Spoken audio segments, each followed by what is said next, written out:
नमस्कार मित्रांनो. पुन्हा एकदा तुमच्या भेटीला मी आलोय. मित्रांनो, बऱ्याच वेळा आपण वेगवेगळ्या पद्धतीने आपलं मत व्यक्त करण्याचा प्रयत्न करत असतो. करतो ना आपण? बरोबर आहे ना?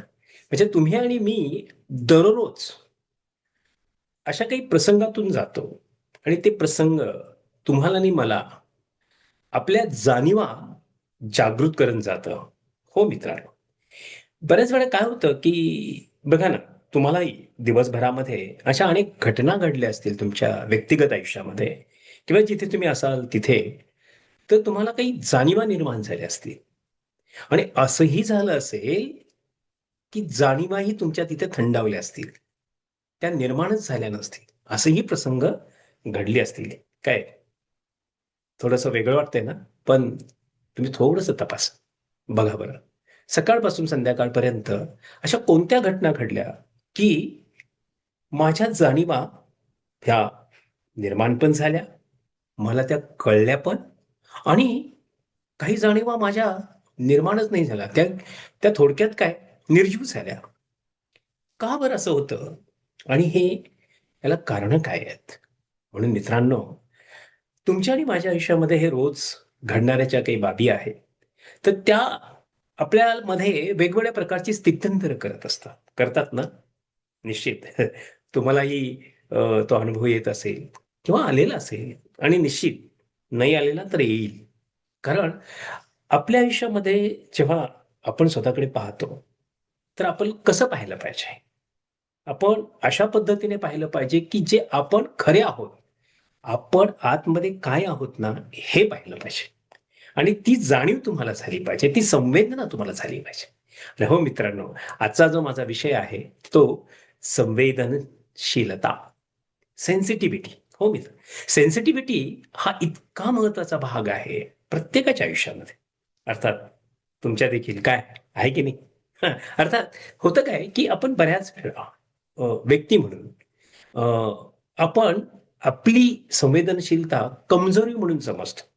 एखादा माणूस संवेदनशील असेल, आता बघा तुम्ही पण बऱ्याच वेळा तुमच्या आयुष्यामध्ये झालं असेल, की तुम्ही संवेदनशील आहे म्हणून एखादी गोष्ट कोणाला तरी माफ केलं असेल किंवा तुम्ही गोष्ट ती इग्नोर केली असेल किंवा थोडक्यात काय, तर थोडंसं तुम्ही त्याच्याकडे दुर्लक्ष केलं असेल.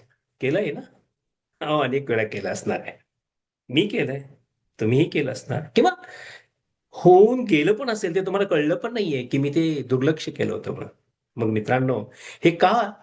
तर आपल्याकडे ते एक समंजसपणा असतो आणि त्या समंजसपणामधूनच आपण काय करतो? दुर्लक्ष करतो आणि मग ते दुर्लक्ष करण्याचं कारण असं आहे, की आपल्याला त्या पद्धतीचे तिथे कॉन्फ्लिक्ट्स नको असतात, संघर्ष नको असतात. म्हणून आपल्याला त्याची जाणीव होते, संवेदना होते आणि मग आपण त्यापासून दूर जातो. पण लोकांना काय वाटतं, "अरे, हा कमजोर आहे बरं का, म्हणजे ही कान्ट डू एनिथिंग." तसं नाहीये. काय आहात का नाही सहमत माझ्याशी? अहो, निश्चित तुम्ही आणि मी यातून चाललोय ना आणि इथे एक लक्षात घ्या, जेव्हा तुम्ही संवेदनशील असता तर मित्रांनो तुम्ही आणि मी एका उच्च बुद्धिमत्तेचा एक भाग आहे आणि तो आहे भावनिक बुद्धिमत्ता. आणि ती जी भावनिक बुद्धिमत्ता आहे ना मित्रांनो, तुमची आणि माझी ही उच्च पातळीची राहते.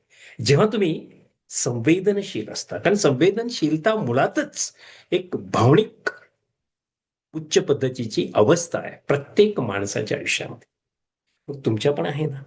बघा बरं, असे किती प्रसंग घडले, की तुम्ही तिथं तुमची ही भावनिक खऱ्या अर्थानं बुद्धिमत्ता उपयोगाला आणली आणि तिथे तुम्ही आनंदी आहात, शांती आहे तुमच्याकडे आणि तुम्ही यशस्वी झालात. हो, अनेक वेळा, अनेक प्रसंगात तुम्हाला हे अनुभवायला आलं असेल ना? आलंय की नाही? आणि माझ्या आलंय.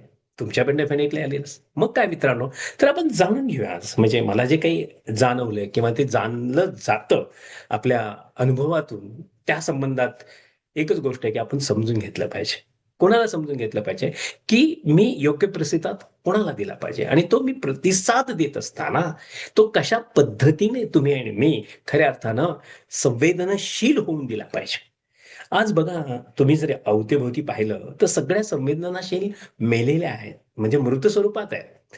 लोकांना म्हणजे एक आदर, मान, सन्मान हे जे शब्द आहेत ना, हे या शब्दांना ना आता ते ओलेपणा नाहीये. तो ओलावा नाहीये. आणि त्यामुळे का? तर त्याचं कारण एक आहे की संवेदना या पूर्णपणे संपण्याच्या अवस्थेमध्ये काही लोकांच्या बाबतीत आहेत. हां, पण सगळेच नाहीत हां. खूप लोकं संवेदनशील आहेत. ते बॅलन्स आहे ना हे जग सगळं अर्थात. मान्य कराल ना? काय? मग म्हणून तुम्ही आणि मी जर संवेदनशील आहोत आणि तुम्हाला आणि मला हे जेव्हा समजतं, की आपण इतरांना योग्य प्रतिसाद दिला पाहिजे, आपण त्यांची भावना समजून घेतली पाहिजे आणि एकंदरीत या सर्व घटना घडत असताना आपली एक गोष्ट नेहमी लक्षात ठेवा, की जो संवेदनशील असतो ना, तो नेहमी जागृत असतो. त्याला कळतं नक्की काय होतंय. त्याला त्या बॉडी लँग्वेजेस समजतात, जे काही कोणाचं वर्तन असतं ते त्याला समजतं. त्यांचा टोन समजतो आणि तो टोन कशा पद्धतीने जातो. बघा घरामध्ये बघा, तुम्ही एकमेकाशी वार्ता करत असताना, बोलत असताना घडलंय ना बऱ्याच वेळा. तुम्हाला लगेच जाणवतं ना, की याला काय म्हणायचंय नक्की? कारण शेवटी रीड बिटवीन द लाईन्स हा जो भाग आहे ना, तो संवेदनशीलतेमुळे येतो आणि निश्चित तुम्ही बऱ्याच वेळा लोकांना त्यांचं इंटेन्शन समजू शकता, जर तुम्ही संवेदनशील असाल तर. आणि संवेदनशील असणं म्हणजेच तुम्ही सर्वार्थानं त्यामध्ये झोकून दिलेलं, इव्हॉल्व झालेले असता तुम्ही आणि त्याची तुमची इन्व्हॉल्वमेंट त्यामध्ये वाढलेली असते आणि होतं काय, की आपोआपच आपण खऱ्या अर्थानं समयसूचकता बाळगतो. लोकांचा मान, सन्मान आपण ठेवतो आणि त्यामुळे आपल्याला एक कळतं, की अरे हा माणूस आहे आणि या माणसाचं मन आहे ना, ते आपल्याला नाही दुखवायचं. आता अर्थात तो काय व्यवहार करेल ही दुसरी बाब आहे. मग त्याकडे तुम्ही दुर्लक्षच करता ना, कारण तुम्ही समंजस आहात. म्हणून असे प्रसंग तुमच्या आयुष्यामध्ये जर काही घडले असतील ना, तर त्यासाठी मी एकच सांगेन, की तुम्ही तुमची संवेदनशीलता आणखीन वाढवा. तुम्ही प्रसंगाप्रमाणे नक्कीच कठोर राहा. मी जिथे आवश्यकता आहे, मूल्यांना कुठेही तडजोड न करता जर घटना घडत असतील, तर तिथे मात्र तुम्ही व्यवस्थितपणे तुमची कठोरता पण ठेवली पाहिजे. पण कठोरतेमध्ये माणुसकी, प्रेम, वात्सल्य हे मात्र तुमचं राहतं कारण तुम्ही संवेदनशील आहात. मग त्या कठोरतेमध्ये पण प्रेम आहे आणि असं किती वेळा झालंय सांगा बरं? बघा ना, तुमच्या घरामध्ये तुमच्या मुलांना बोलताना किंवा तुमच्या कुटुंबातील व्यक्तींना बोलताना तुम्ही किती वेळा खऱ्या अर्थानं तुम्हाला एक काहीतरी चांगलं करायचं असतं किंवा चांगलं व्हावं असं तुम्हाला वाटत असतं. त्यामुळे तुम्ही नाना प्रकारे, विविध प्रकारे तुम्ही प्रयत्न करता. कारण मी पण प्रयत्न करतो आणि मग आपल्याला ते यश मिळतं आणि त्याला कारण आहे. कारण तुम्ही त्यांच्या संवेदना ह्या जाणू शकता. कारण तुम्ही संवेदनशील असल्याने त्यांच्या संवेदना जाणणं तुम्हाला सहज सोपं राहतं. खरं आहे की नाही? बघा, तुम्ही किती वेळा असं झालं असेल, म्हणजे आई काय म्हणते, बाबा काय म्हणतात, भाऊ काय म्हणतो, दादा काय म्हणतात किंवा वहिनी काय म्हणते किंवा पत्नी काय म्हणते, तेव्हा पत्नीला पती काय म्हणतो, ह्या सगळ्या गोष्टी कशा आहेत, या पद्धतीने ना एकमेकाला एक पूरक आहेत, एकमेकाला जाणून घेण्यासंबंधात. तर काय मग मित्रांनो, आता तुम्ही जर म्हणाल, की "हो, ह्या आहेत ना गोष्टी." मग इथे एक गोष्ट सांगेन मी तुम्हाला आणि ती माझ्या अनुभवाची, की इथं नाती घट्ट होतात. जेव्हा तुम्ही एकमेकांना सन्मान, मान आणि आदर देता ना, तर प्रामाणिकपणे सांगतो, की तुम्हाला तुमचं नातं जबरदस्त घट्ट होतं. कारण तुम्ही ना माणसं ओळखता, माणसांची किंमत करता आणि जेव्हा तुम्ही माणसांची किंमत करता ना, लक्षात ठेवा तुमचीही किंमत होते बरं. फक्त तुम्हाला थोडा वेट करावा लागतो. का? तशी संवेदनशीलता समोर येणं थोडंसं वेळ लागेल किंवा कदाचित ती परिपक्वता येण्यासाठीचा काही कालावधी तुम्हाला द्यावा लागेल. तर ती गोष्ट तुमच्या आयुष्यामध्ये नक्की तुमच्यासाठी फायद्याची आहे. पण तुम्ही नाती नाही तोडत. कारण तुम्ही सेन्सिटिव्ह असता. तुम्हाला माहिती आहे, की नाही आहे, एखादा चुकला तर त्याला आपण माफ करतो. ते त्यासाठी कारण तुम्हाला ते नातं जपायचं असतं. पण नातं जपायचं आहे, नातं मजबुती करायचं आहे. पण त्यासाठी बऱ्याच वेळा तुम्ही स्वतः बरंच काही भोगलं पण असेल. काय खरं आहे ना? किती भोगलंय? प्रचंड भोगले. मी सांगतो. माझ्या आयुष्यामध्ये मलाही त्या प्रसंगामधून जावं लागलं. पण काही काळ ते तेवढं आपल्याला सहन करावंच लागतं. ते आपले भोग आपल्याला भोगावेच लागतात. कारण हे कालचक्र आहे आणि या कालचक्रामध्ये ना तुम्ही ना मी सुटलेलो आहे. कारण या जीवनाच्या संपूर्ण कालचक्रामध्ये सत्य एकच आहे, की तुम्ही सात्विक मूल्यांची जपणूक करावी. म्हणजे प्रत्येकाने केली पाहिजे. अर्थात हे तुम्हाला काही मी तत्वज्ञान सांगत नाहीये. हे असं असतं, हे मी तुम्हाला का सांगत आहे, की त्याचा फायदा आपल्या व्यक्तिगत जीवनात होतो आणि या सर्व मूल्यांचा उपयोग आपल्यामध्ये, आपल्या व्यक्तिमत्त्वामध्ये, आपल्या संवेदना खऱ्या अर्थाने विकसित होऊन आपण माणूस म्हणून जगण्यासाठी खूप चांगलं आहे. मान्य होईल ना? का तुम्हाला हे मान्यच आहे? खरं आहे ना? अर्थात काही लोकांना कदाचित वाटत, अरे काय सांगतोय, नाही नाही बाबा, हे असं नाहीये, माझं वेगळं आहे, मला हे असं नाहीये, कारण माझी विचार करण्याची या पद्धतीची गोष्टी आहेत, की मी या पद्धतीने विचार करतो. अर्थात करत असाल, पण शेवटी कुठे मिळतं, कुठेतरी त्या मूल्यांशीच तडजोड करावी लागते किंवा मूल्यांच्या कडेच ते येतं. असो. तर थोडक्यात काय, की मला जे काही वाटतं, की तुमची नाती ही घट्ट राहावी, तुमची नाती मजबूत राहावी आणि त्यासाठी तुम्हाला मात्र खऱ्या अर्थानं संवेदनशील असणं, माझं म्हणजे इतरांच्या भावना आपण समजून घेत, इतरांच्या भावनांची आपण आदर करत, स्वतःला सुरक्षित करणं अत्यंत गरजेचं आहे. कारण स्वतः इथं सुरक्षित राहिलं तर फायदा काय होतो, की आपलं महत्त्व लोकांना कळतं. कारण तुम्ही काही गोष्टीमध्ये स्थितप्रज्ञ राहिलात, तर ते तुम्हाला माहिती आहे ना, यू नो बिकॉज तुम्ही सेन्सिटिव्ह आहात. तुम्हाला माहिती आहे माझी इथे ही कृती आवश्यक आहे. मला इथं शांत राहणं, स्थितप्रज्ञ राहणं अत्यंत आवश्यक आहे. आणि किती वेळा तुम्ही राहिला असाल बघा बरं, थोडा विचार करा. मागे जा बरं. काय परिस्थिती आली होती?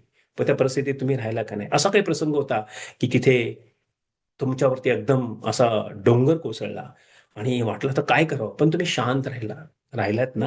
अहो कित्येक वेळा तुम्ही शांत राहिलाय. मीही राहिलोय. तुम्हीही राहिलेलात. म्हणून तर आज आपण काय आहोत? आपण आपल्या पद्धतीने त्या पदावर आहोत, त्या शिखरावर आहोत, त्या स्थानी आहोत, जिथे आपण हवं होतं किंवा जिथे आपण अपेक्षा केली होती तिथे. काय मग?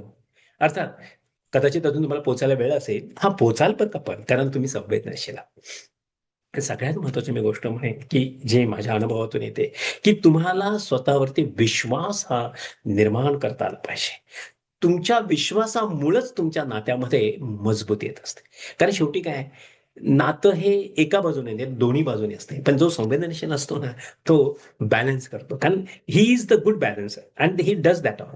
ही बॅलन्स ऑल ॲक्टिव्हिटी आणि तो करत राहतो आणि त्याचा फायदा काय होतो? सर्व कुटुंबाला होतो, व्यक्तिगत होतो आणि शेवटी काय, भावनिक संतुलन फार महत्वाचं असतं.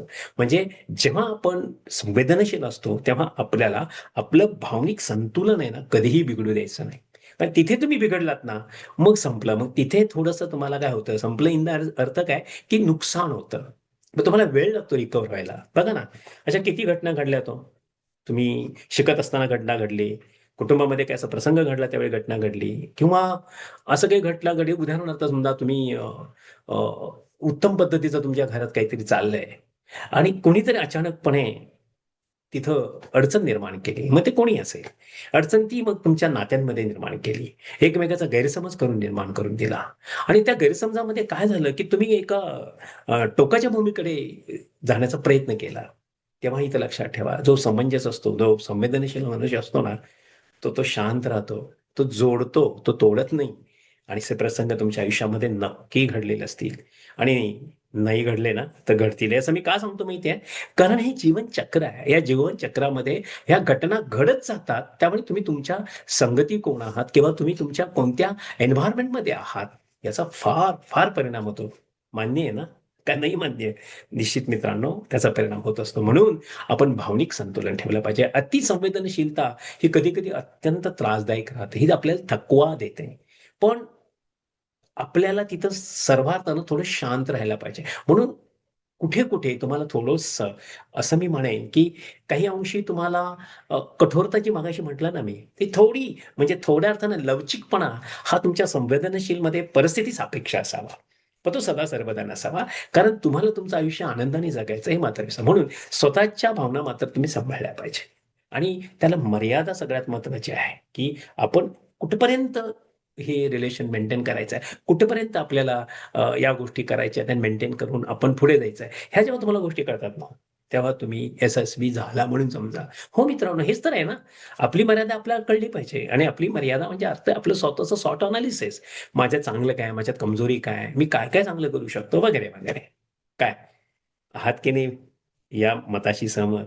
की आणखीन काही तुमची मत आहेत? असतील तर निश्चित मला कमेंट्समध्ये तुम्ही टाका आणि मला माहिती आहे की तुम्ही हा माझा व्हिडिओ पाहताय आणि त्याच्यावरती तुम्ही विचार करत असाल, तर निश्चित तुम्ही विचार करताना तुम्हाला काय वाटतं तेही मला कमेंट्समध्ये द्या. कारण मलाही समजेल की आणि असे काही लोक आहेत की ते त्या पद्धतीने त्या प्रसंगातून चाललेत आणि त्यांना हे जे काही माझं बोलणं आहे, ते त्यांना थोडं मदतीचा हात देऊ शकतं आणि त्यांना त्यात शांती आणि आनंद मिळून ते एक उत्तम पद्धतीचं जीवन जगू शकतात. अर्थात तर ते का ना आनंदाने जगायचं आहे, हाच तर हेतू आहे ना या व्हिडिओचा. मग सगळ्यात महत्त्वाची ना, आपली सहानुभूती पण वाढते लोकांबद्दल जेव्हा आपण संवेदनशील असतो.